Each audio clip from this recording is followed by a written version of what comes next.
Nice one.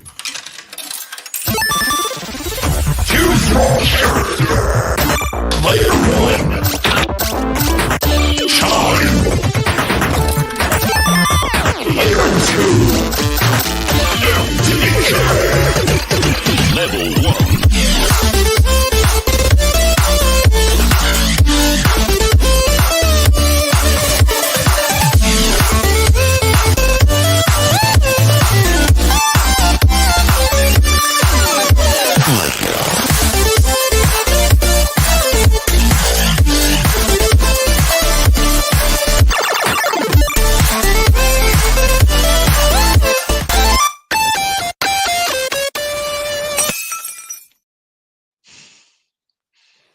Good evening, everyone. It is Monday night. It is time for the Total Evercade Podcast. We are now on episode 4. Can you believe it? We are becoming regular.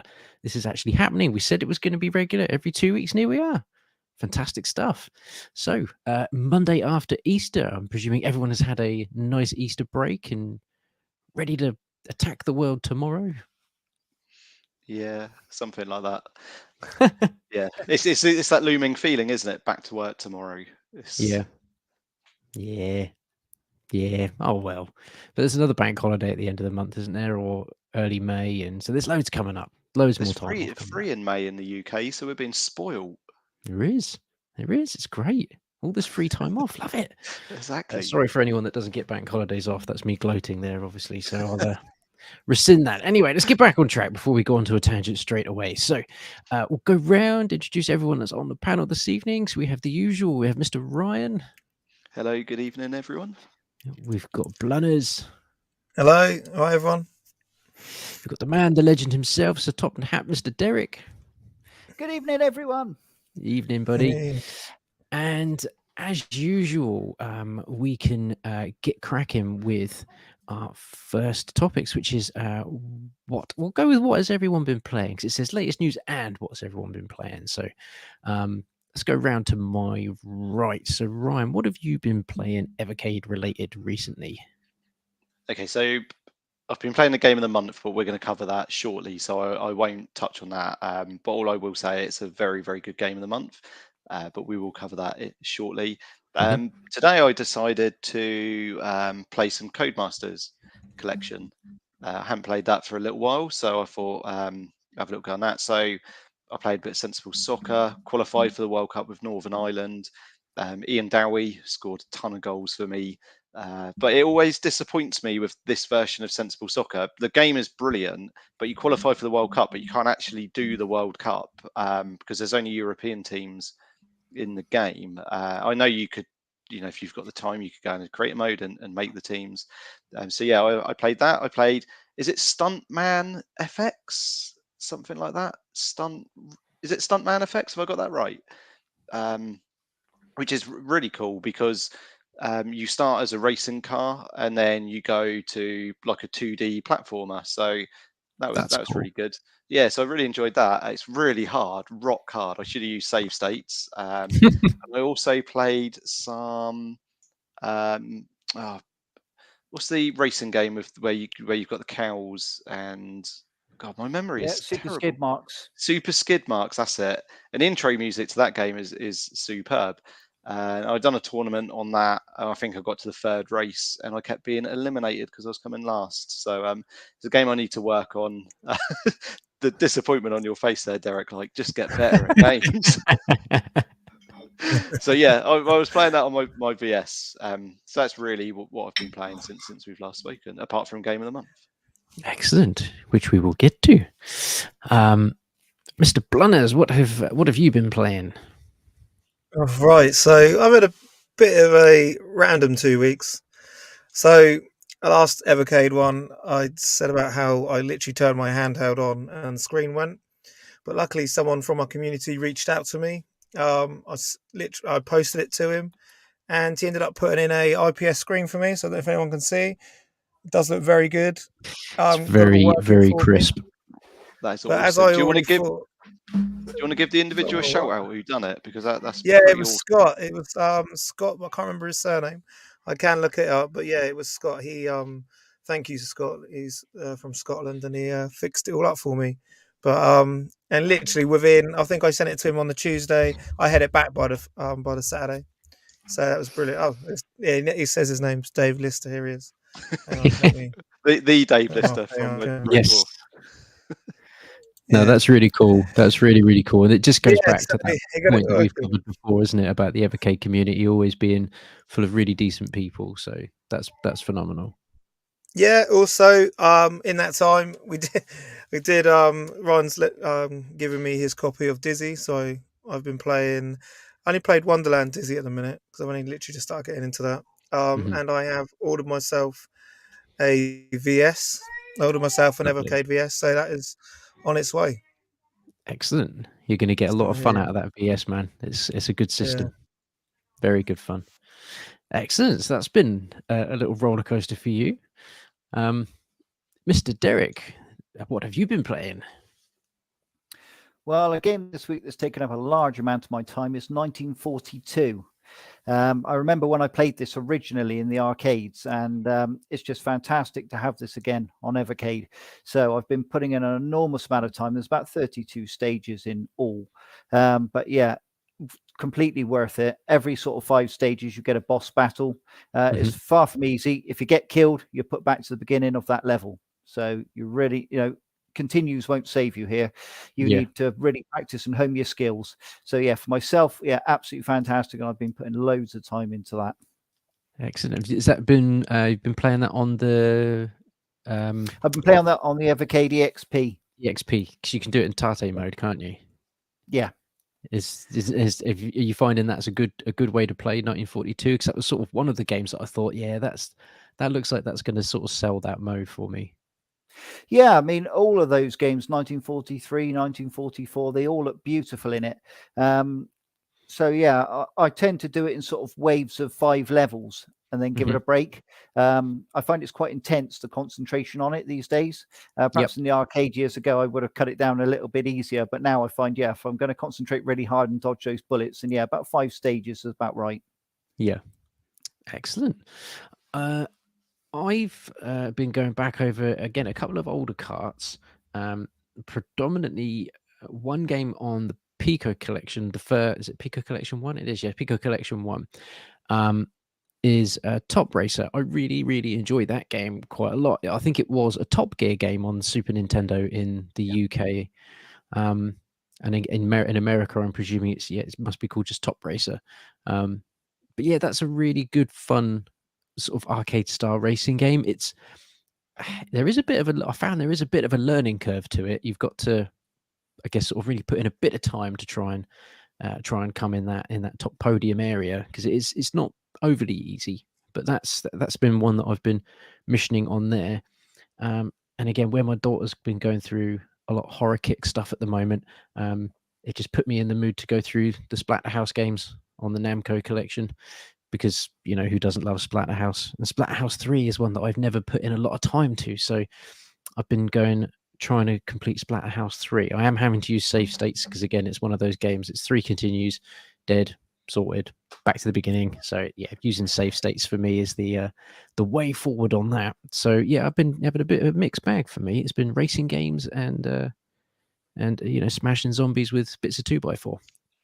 If you hadn't updated your Evercade, you could have really completed Top Racer quite easily, because didn't it have unlimited nitros when it first came out? There was a bug in the game. Am I correct with that? You could just literally just cane every single race.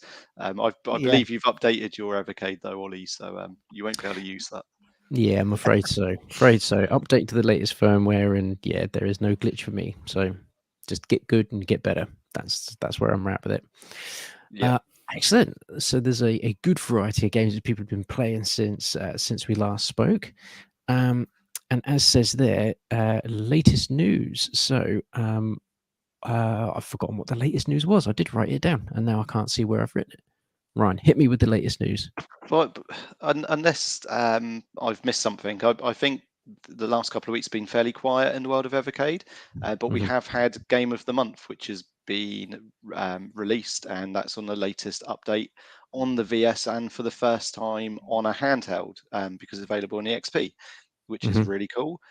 So yeah, I think that's been it. I did look on the websites. I've had a look on the socials today. I can't see anything in the world of Evercade. And I know I spoke with Sir Top and Hat offline as well, and it is one of those little lulls at the moment, isn't it, in Evercade? But they've got 4 cartridges coming out fairly soon. They've just released a game of the month, so we will unlikely get any news for a few weeks, I imagine. Yeah. There's a little part. Oh, Derek stroking his beard there. That's a sign if there ever was one. Oh, Does that mean there's some big news coming? There could be. There could be. So my advice to anyone is to keep your eye on the socials. You tease. You tease. Yeah. Unbelievable. Right. So we'll sort of enjoy this little lull period where we can sort of talk about some of these other little bits that we might not have been able to talk about quite so much, because in a couple of weeks there's a possibility going to be something big. So, oh, how exciting! Let's keep our eyes and ears open for that then. Is there any news on what the next game of the month is going to be? Does anybody know what the next one will be? Or is it something they sort of only announced towards the... Peaked Derek's eyebrows again. Like, oh, mate.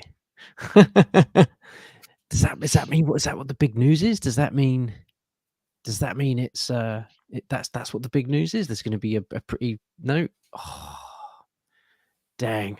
Right, I won't poke too much more because I know that Derek's good at keeping things quiet when he needs to. So I'll his eyebrows and face say all I need to know is that there's going to be something good coming. So okie dokie. So moving into our next topic then, which is the game of the month. So yeah, thoughts on game of the month. I haven't been able to update my VS in order to get game of the month. So unfortunately for me, I don't know a great deal about this game. So I'm going to be relying heavily on new chaps to sell me this. So the first thing I do when I get off the stream is update my VS and have a bash on game of the month. So we'll go opposite direction this time. So Mr. Derek, what is the game of the month and what do you think? Evercade game of the month. I gather Pixel Games like it pronounced donut doo-doo as opposed to dodo as I would pronounce it. Okay. Yeah, I mean, what a monster to start the month. A native port for the Evercade. This is on a multi-cart, remember. We're not on a dual cart here. The margins are smaller. But this person's put in just as much time, just as much effort to really can this down into an Evercade cartridge. It's a monster. Right. And to be honest, I mean, it's got a cult following on Switch. This was really, really big. And we're lucky to have it. Such pride and joy has gone into producing this game. I can't tell you enough. Pixel Games have got this running at a cool 60 frames per second, not just on Evercade Versus and Evercade EXP, but on the original handheld as well. Wow. I mean, 1983 is back, and it's back in a big way. Pixel Games are massive fans of the Evercade, and they have been since the early goings, and they've wanted to do something for the Evercade since then. And as I say, they have produced games for Steam and Switch, but they admit themselves they get lost in the wave of games that are on those consoles, and they think they get a much better reception and a lot wider audience if they came to the Evercade. So we could see more from them in the future. That is awesome. Yeah, I mean, the first thing you're going to see when you play this game is the tight controls. Now, the effort that went into this is phenomenal.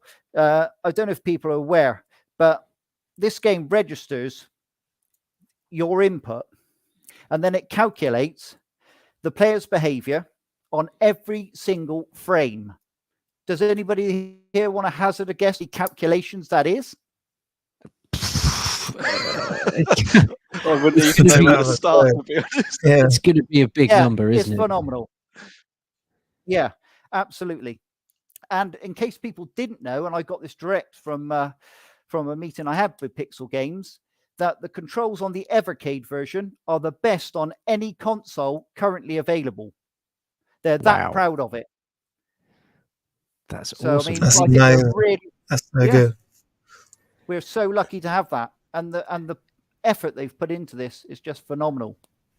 Yeah. So yeah, I couldn't be prouder, to be honest. And it's a great way to start off indie game of the month.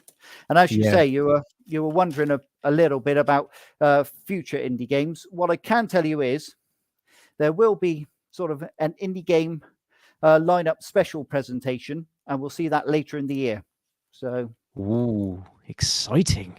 See, and I think we've said it before about the indie games collections and this kind of thing, but this is for me, this is what the Evercade is for. This sort yeah, of game, this sort of studio, this sort of developer. It's great that we can get access to all the other really good stuff as well. All the classics and this kind of thing. But indie developments and indie games is where a lot of the the new sort of fun and fandom of gaming is really sort of at really, and to almost have a system or a set of systems that could be dedicated specifically to this kind of market is great. It really is. So I am very excited based on what you just said there, Derek, to get my my VS updated and have a couple of goes at this today if I can. The art style is absolutely beautiful. It's so cool. It just from the pictures that we had when we were sort of scrolling through, it reminds me a little bit of sort of things like, I guess, like Burger Time and the original Mario Bros. Is that sort of how the game plays? Is that what's the aim of the game when you're sort of playing the levels? yeah. I mean, he's really put a lot of connection. You see the little ghost there that reminds us of the color of Clyde from Pac-Man. He's right in the Yeah. middle of the Ferris wheel. Yeah, I mean, he's thought about things. If when you get to, I think it's the fourth stage, Candy Store Crush, that reminds me very much of Donkey Kong Jr. with the Okay. with the ropes hanging down. Yeah. So yeah, he's put a lot of thought of like Popeye and things like that, and sort of incorporated them all to bring an absolutely fantastic game. And I mean, I must give a shout out to the chiptune soundtrack, which really is exceptional. And once it gets in your head, yeah, you've had it, you'll be whistling it. So yeah, my advice is get that mute button on immediately and save yourself the torture. Everyone loves a good earworm, don't they? And video games have got some absolutely classic ones. We'll get on to one of our topics later on that we're going to sort of talk about because it's Easter and there's some really good earworms on those games as well. Fantastic. Mr. Blunners, have you managed to play this yet? No, this is one of the main reasons why I've bought my VS actually, because obviously I want to be a part of this and I wanted to have a go on these games that are coming out because obviously I've missed it beforehand. But yeah, this is the whole reason I've got a Versus or a VS. Just I want to be a part of some of these games that are coming out. So hopefully anytime this week I should receive it. Fantastic. Yeah. So, Mr. Ryan, what have you made of Retro Dodo? Sorry, Donut Dodo. He's a YouTuber, isn't he? Retro Dodo. I quite think he enjoy him is. as well. Yeah, he is. There we are. he's very Big shout cool. out to Retro Dodo. There we go. Yeah. Yeah, very cool guy. Yeah, I really enjoy it. I downloaded it today and I played it. I think I only got to level 3 and there's no save states in it because it's a native game. So yeah, good luck with trying to cheat to get through levels.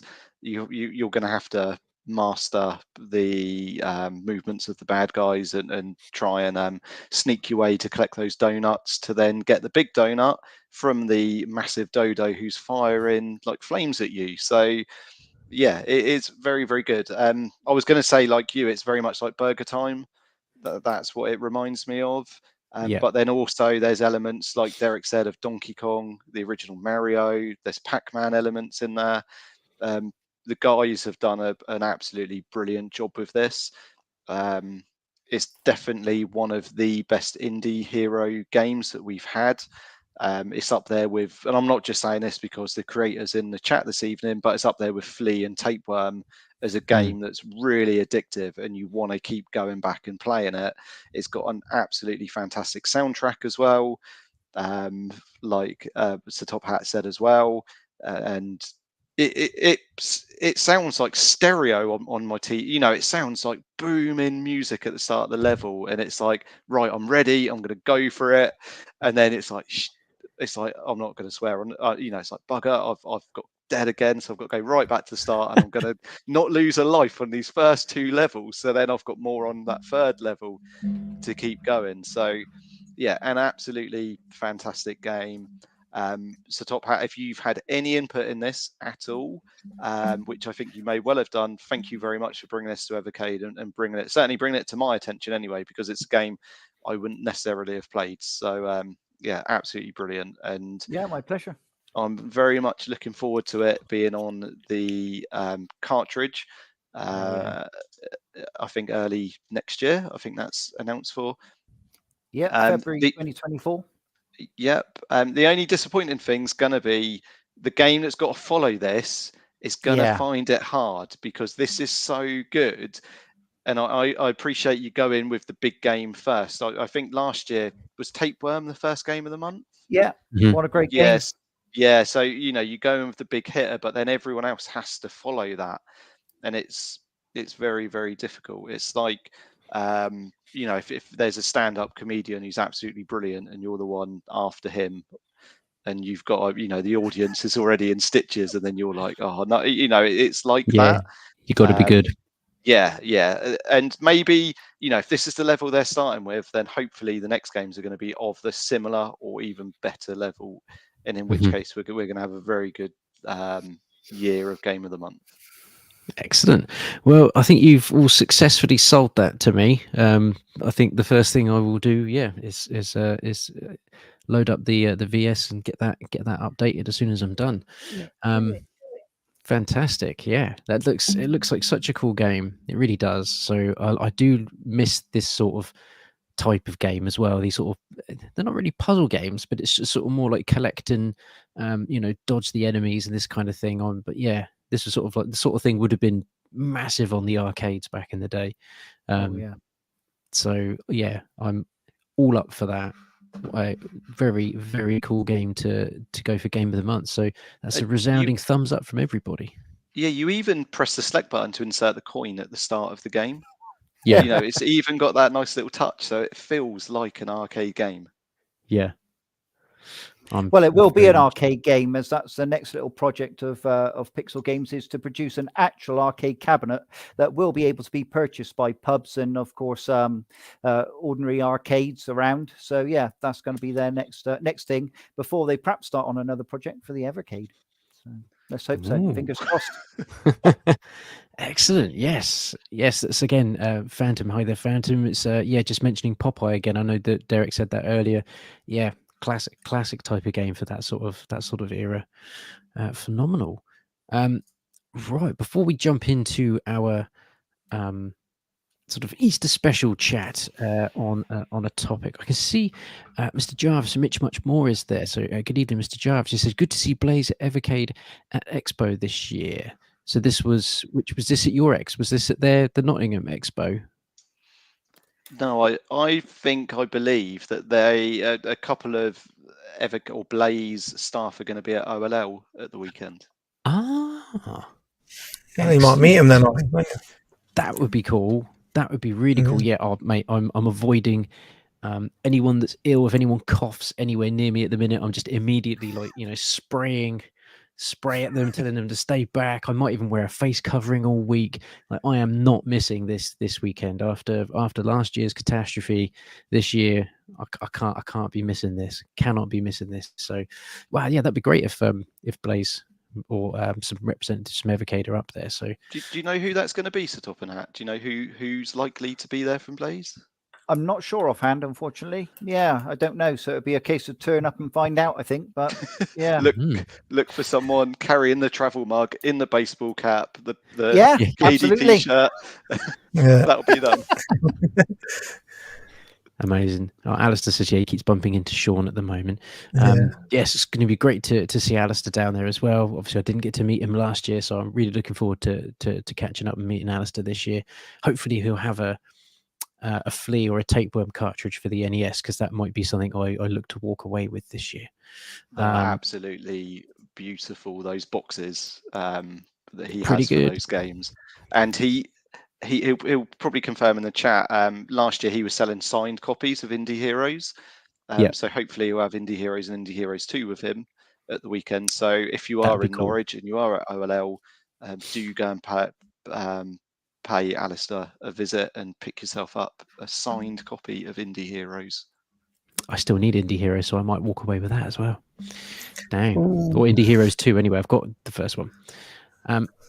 Okie dokie. So moving on to our, I guess, Easter special topic, a cartridge that is one of Derek's favourites. We're going to be talking about the Oliver Twins collection. So we'll see how many egg puns we can squeeze into the next sort of 20 or so minutes, and see what excellent responses we get.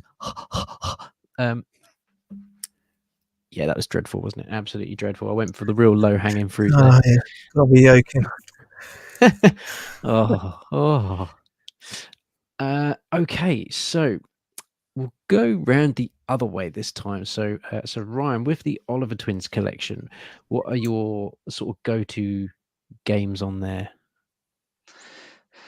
Okay, so with the Oliver Twins collection, which I've got here, I never grew up with the Dizzy games. I never had a Spectrum the first console I had was an NES. So I grew up with Super Mario, and then I moved on to Sonic on the Mega Drive. So all of these games I'd never played before. So the early Dizzy games I do find irritatingly difficult. But I am not very good at video games, and I don't think I've got the patience nowadays which I would have had when I was younger. If I'd had these when I was about 9 or 10, I would have played the life out of them, because they would have been the only games that I had. But I did or do really enjoy Wonderland Dizzy, which is that the newest game on here from the Oliver Twins? That was the one that they got crowdfunding for, I believe. And that is actually really, really good. And it's not too difficult. And I think there's a mode you can select as well, which is like beginner's mode or something like that. So yeah, I do enjoy that. The puzzle game, Panic Dizzy, is okay as well. I don't mind that. But yeah, people in the chat are going to really dislike me, and because they are going to be big Dizzy fans, and a lot bigger Dizzy fans than I am. But I have given them a try, so that's all I can do. And I really like the Oliver Twins.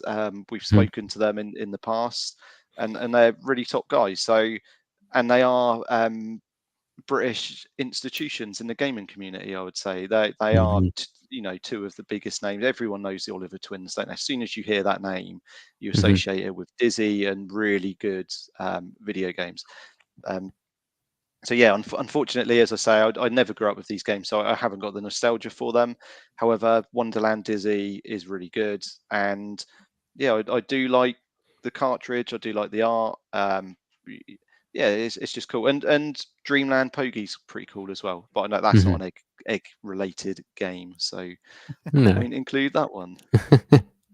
Yeah, but like you say, they are really nice guys. I didn't realize quite how many sort of newer modern games they actually did have a hand in as well. So if anyone wants to hear some really good stories from the games industry, we did ask them about Dizzy as well, but we tried to talk a lot about just their career and how they got into things and that kind of thing. So do head on over to the channel, have a look for them. It's a really good fun interview. We really did have a good time with them.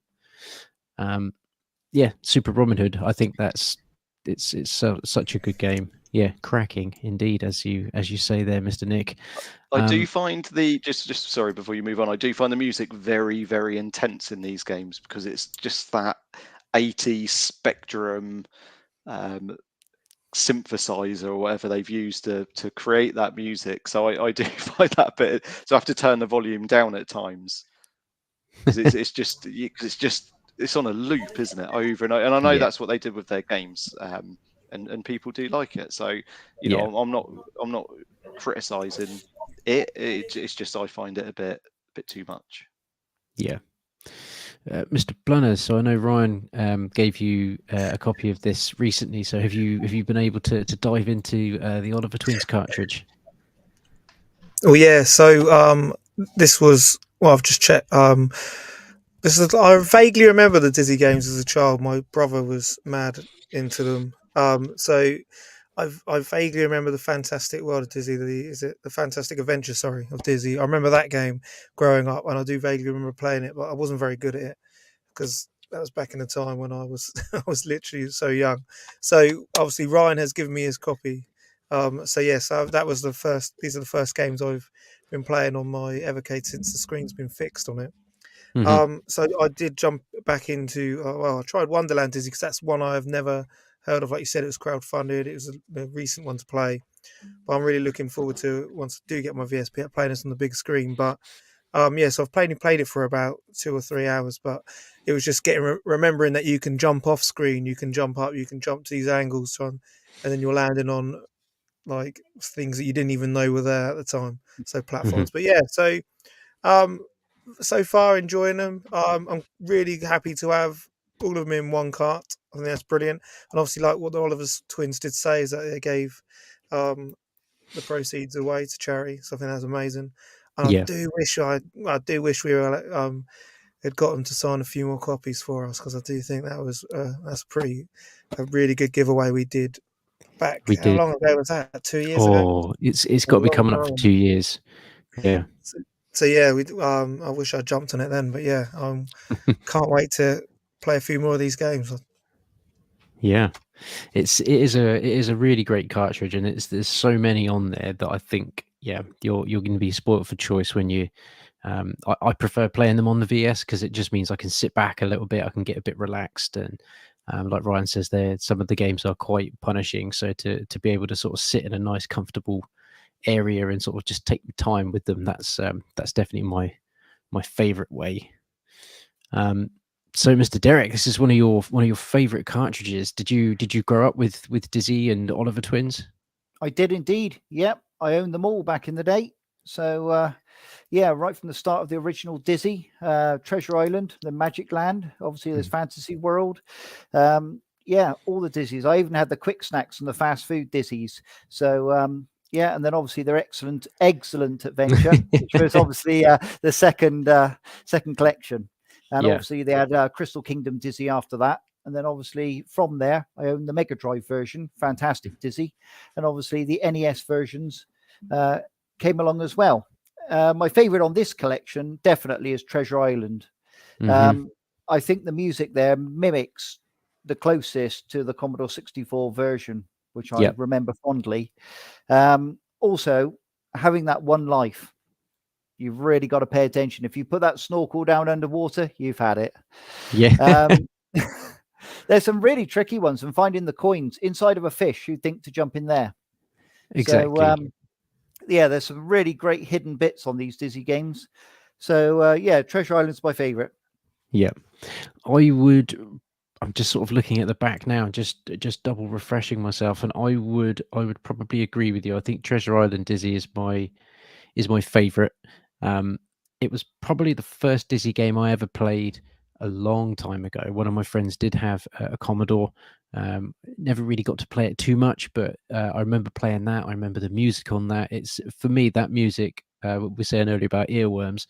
That little tune as soon as you start on the island is the earworm that gets stuck in my head all the time, and it's a good bit of music. You do hear it a lot, so it's a good job that it is quite good. The thing that I've always found fascinating with the Dizzy games is there is a lot of trial and error. You know, just encourage. It's almost I don't want to say it's like the Dark Souls like, where you kind of have to just try the levels, see what's beyond the screen, and take a leap of faith every now and then, just see what happens, and then restart again and kind of learn the levels a little bit. So for me, yeah, they've got that sort of like Dark Souls roguelike element to them, where it's about exploration. You're going to die a lot. You're going to have to restart a lot, but eventually you'll start to enjoy that aspect of it. So yeah, the amount of times I've sort of jumped off screen, going, well, there's got to be something there, and you jump and there's nothing. You're like, damn, back to the start, and off we go again. But that's part of the fun. That's part of the exploration for me on this one. The one I've not dived into, and it is probably going to be something I get to at some point this year, is the the crowdfunded one, because I remember the Oliver twins talking to us about that on the stream, and me thinking that sounds like a really fantastic thing to have happened. I really need to get on that. So from the sounds of it, that one is quite a good one. Yeah. I mean, outside of the Dizzy stuff, what are some of people's favorite ones on here? I know that there's most of this cartridge is Dizzy games, but there is a handful of other games as well. So what are some of people's favorites that aren't the Dizzy ones? Oh, Super Robin Hood, hands down, absolutely amazing. Yeah. I mean, let's face it. The minute you're on, I think it's one of the very first screens, and you run and then you slide through a gap on your knees. Yeah, I'm hooked. I love it. Yeah, I can't get enough. I remember them Brilliant. talking to us about that, about how they made it, and just how they used to just literally make games in their bedroom like, in a month. Yeah. Both of them just like smashing through these games every month. Yeah. Ryan, I mean, I think it is probably going to be Super Robin Hood for most of us, unless you sort of throw Pogie out there. But is what's your favorite one, Ryan? That's not a Dizzy game. Yeah, Dreamworld Pogie's quite good. BMX, professional BMX simulator is quite tough. It's quite punishing. It's like Super Skid Marks controlling, but more extreme than that, I would say. I find that quite tricky. Firehawk's not too bad. Helicopter game. It's got great graphics at the start of the level and things as it takes off. And yeah, that's not too bad. Yeah, I don't mind that. But yeah, as I say, I never grew up with these games, so I didn't have the nostalgia as others do for it. So if this was a Super Mario collection, for example, then I would have a totally different feel for those games. Yeah. Do you think they'll do an Oliver Twins too? That's a good question. There's certainly enough games for them to pull from, isn't there? We've by no means we've scratched the surface with some of the classics, but there is a good selection. That would be cool. Yeah, now with home computers, I don't see why not. Yeah, we could definitely pull some of those home computer ones on Amiga, C64, and get quite a good mix going on there. So yeah, I don't see why not. I'm sure they can reach another deal, and perhaps we can have another charity one. It's been a couple of years now, so it'd be nice to give back again, perhaps to the National Video Games Museum, and I'd certainly be up for that. So yeah, definitely. Yeah. As well. Okay. Were you involved, Sir Top and Hat, getting this license? Did you reach out to Oliver Twins during the launch of Evercade, or was it more lots of people reached out to them, and that's why this cartridge? I did. Yeah, how much that contributed, I'm not quite sure. I can't remember now, but yeah, I did at the time. Yeah. So, interesting. Yeah.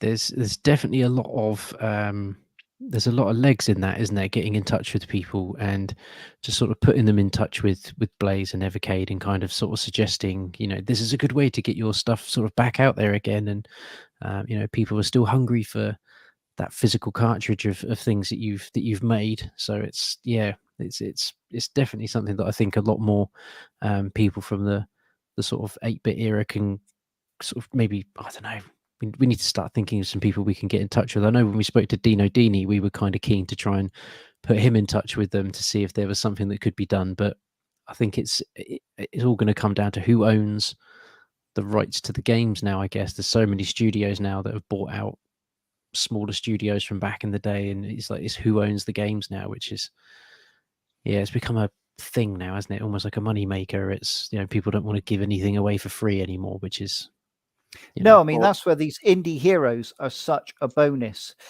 because there's a platform there. I mean, Pixel Games said to me, the Evercade reminds them very much of what Blunners said, the bedroom coding days, where you could code a game and you might actually get it out on that platform.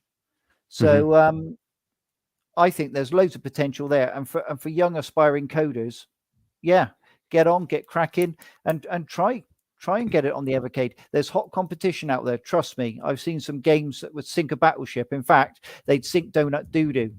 But yeah. So yeah, you would be up against some stiff competition, but there's always room for everyone. So yeah, get out there and get gaming. Yeah, there are games like Jet Set Willy, which are great memories for people. But there's no reason why somebody couldn't code a similar game for the ZX Spectrum now. That's the thing. I mean, lots of games now are produced for the Amiga. I saw an RPG one in the week, which was outstanding. So yeah, lots of games. That new Pig's Quest just come out on the Commodore 64. Brilliant game. And of course, Sam's Journey. Who doesn't love that on the Commodore 64? That's got to be one of the biggest games of the last 20 years on the Commodore. Yeah. So plus it's also out on NES cartridge shortly, I think, as well. But yeah, I mean, a native port there would be outstanding, and there's no reason it couldn't be. So yeah, there's loads of opportunities. So yeah, even though we'd like to see the older games, we'd like to see the RoboCops, the Alien versus Predators. Oh, wouldn't that just be wonderful? But... Yeah, exactly. But in the meantime, I'm more than happy to grab hold of some other great games like we've discovered with Donut Doodoo, and we're all having a fantastic time. So yeah, it certainly fills that void for now anyway. It certainly does. And just because Rob's jumped up in the chat a couple of times there, we just need to highlight Mr. Rob there with his Dizzy avatar there. So yeah, Dizzy and the Oliver twins is definitely a big one for Rob. I think when we did the original chat with the Oliver twins, we got them to give him a little shout out as well. So always good to have you on here, Rob, chatting away about Dizzy. What is your favourite Dizzy game, Rob? Because you are definitely a Dizzy fan. I think you've got a fairly good Dizzy collection. Like we were just saying, like we were just saying about the indie hero stuff. That was one of the main reasons why I actually have got myself an Evercade. Obviously, I went around to Ryan's house and had a go on it there, and I was like, yeah, I'm definitely. And then I thought, yeah, I'm definitely. And within a week later, I already had one, and I've now got Indie Heroes 1 and 2, and I've just pre-ordered the Team 17 cart as well. So that was one of the main reasons that I've got myself an Evercade. Is I like the fact that it's a place, like you were saying earlier, to have all these indie titles and to give these guys some sort of publicity and get themselves out there. Yeah, I think it was it you, Derek, earlier that said sometimes one of the reasons that people like to release something on the Evercade is that it actually reaches its audience, because that's absolutely true. When you go on Steam, it's overwhelming. Yeah, you know, unless you know what you're looking for, just perusing the Steam store can be really overwhelming. I only really get to see it from my son's computer. So having it on something which is much more dedicated, and people will talk about it because you've got, you know, podcasts like us where we sort of will deep dive into the games and see what's there. But also if it's on a cartridge of, you know, 5 or 6 other games, well, there's only 5 or 6 other games for it to compete for your attention with, and you probably will play all 5 or 6 of those games as well. So I think it's we've talked about it before, but it's definitely the place for indie games. It's not to say things like Steam and Switch aren't fantastic, and I'm sure they are. But if you are a developer and you're trying to get your game out there, it can get lost very easily. Very easily. And why should somebody pick your game over the other 10,000 that's on there? Yeah. That's the thing. So, but with Evercade, it's a lot more canned down. So when you get that cartridge of 14 games, as you say, there's a good chance you're going to play it. So, I think it's a good way to go. Definitely. It's like what I'm saying here. He's put here, I love the Evercade Discovery. And do you know what I mean? That's why people have it. Yep, completely agree. I mean, even looking on the back of the Pico collection, because that's got quite a lot of games on it. I know that these aren't necessarily indie games, but there's definitely some games on there that I would have never played in my life because I'd never heard of them. There's that many video games out there. So to be able to play some of them and just kind of get a real joy out of it, it's the discovery. That's a good word. That's a really good word for the Evercade. It does allow you to discover a lot of games, and in this case, it's allowed us to sort of discover some developers as well. You know, people like Alistair Lowe in the chat, and you know, be able to actually sort of communicate and and talk to these people and have a good time with them. It's it's the very definition of that word community, isn't it? I know people band that word around. And I don't think people really understand the word sometimes, but the Evercade does have a really strong community element to it, whether that's the people or the developers. That's a nice little topic to finish off on, that, isn't it? Talking about community there. Yeah, unless anyone's got some other bits they want to bring up, we'll look to have a slightly earlier finish this evening. Like we say, there's been not a lull, but there's definitely sort of a bit of a breathing space in the news for Evercade. So yes, rather than throw loads of other bits in here, we'll hold fire and see what comes over the next couple of weeks. So yeah, we will. Oh, Mr. Alistair there saying, "Are you use OLLing?" Yes, myself and Dorbs will be coming up on the Friday. Got Friday off work. I've got a really short work week this week. That's great, isn't it? Tuesday, Wednesday, Thursday, then I'm off again. Brilliant. So yes, myself and Dorbs will be coming up Friday. So yeah, chuck us a message when you're up there, Alistair. We'll go grab some food and drinks and whatnot. It's going to be a very cool weekend. So anyone else that is coming up to Norwich this weekend, do come and say hi. We're going to be just wandering around. We're going to be taking part in the competition, I think, on stage during the day that Dominic Diamond has set. Very excited about that. Yeah, come say hi. It's going to be a good weekend. And yeah, hopefully over the next couple of weeks we'll have some more Evercade news to bring to you on the next podcast episode. So right, let me. I should have queued some of this up before I started clicking around trying to find the outro so that it doesn't just fade into people just waving enigmatically into the distance. Right, there we go. Right. Thank you all very much for joining again this evening, Derek. Always a pleasure to speak to you and have you on. Thank you. Thank you everyone in the chat for interacting and keeping up with us. And we will see you all in 2 weeks' time, unless you're OLL this weekend. So see you soon. See you later.